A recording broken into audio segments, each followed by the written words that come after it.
If you're struggling with hip pain that kind of is on the front of your hips, do this exercise in order to alleviate that pain and make those muscles work a lot better and make your hips work better.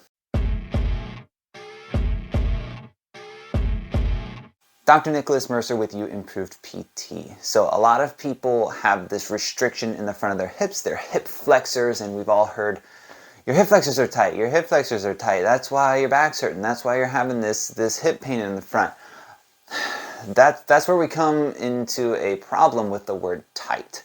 So when we think tight, we think here, right? It's not pulling, it's not being able to lengthen and contract, but that's exactly the problem, right? It's not just a matter of this won't lengthen, it's the muscle is not working properly, whether that be because of dysfunction in the muscle itself or some instability in the lumbo-pelvic region in general.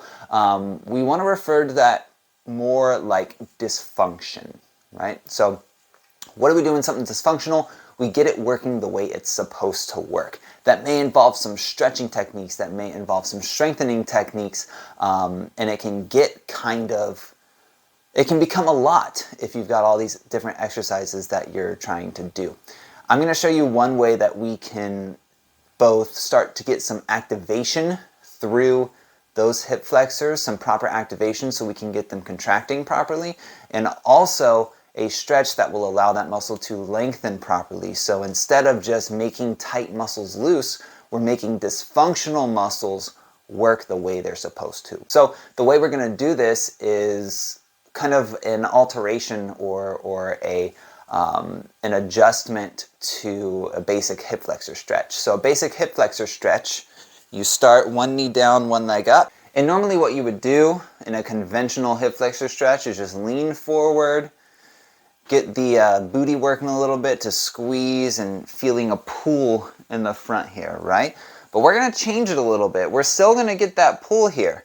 So we have this leg extending back and we have this leg flex. And a lot of athletic movements and a lot of movements in general throughout your day involve one side being flexed, one side being extended. So we're actually going to reinforce this position and get you more stable and comfortable in this position so that we don't get that dysfunction in the hips. So we still have this stretch going on here, so we're going to focus 5 seconds pushing that hip forward, feeling that stretch, 3, 4, 5, and then we're actually going to place our hand on the knee here, and we're going to imagine pushing up into the hand, and you should feel some contraction on the top of the front of the hip on the other side as you push up.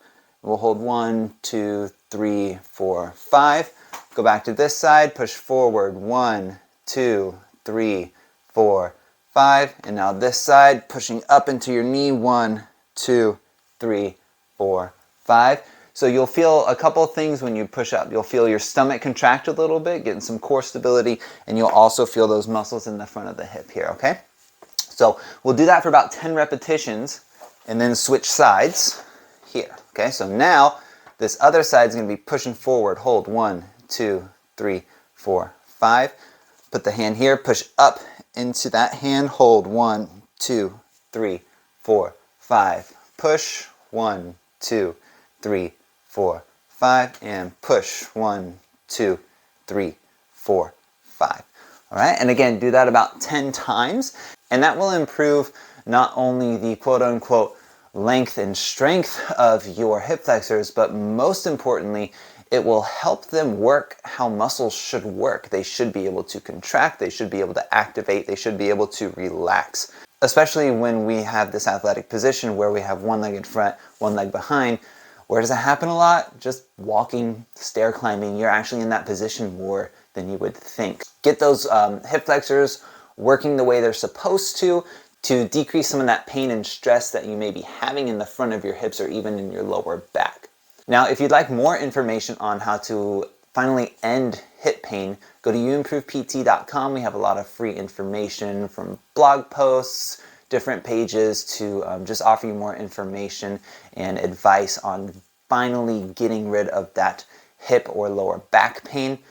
So again, go to youimprovept.com, leave any questions that you may have in the comments below, and we're just looking forward to helping you improve your movement and improve your life.